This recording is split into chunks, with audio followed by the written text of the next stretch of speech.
because you guys might be surprised to know that the biggest crackhead ever in a movie was the Cowardly Lion in the original Wizard of Oz, the one that starts out in black and white. Now hear me out. Yeah. First time he shows up in that movie, Dorothy's walking through the forest with the Scarecrow and the Tin Man.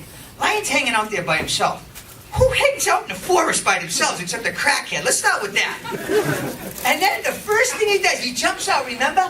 First thing he wants to do is start a fight, right? Put 'em up, put 'em up.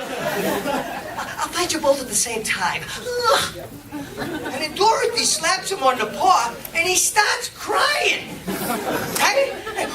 What'd you hit me for? I didn't bite him.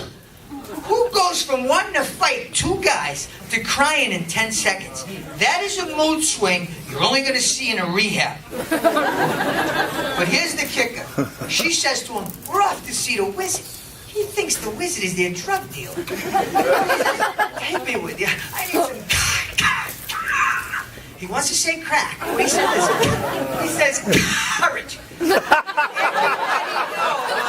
that crack to a crackhead is their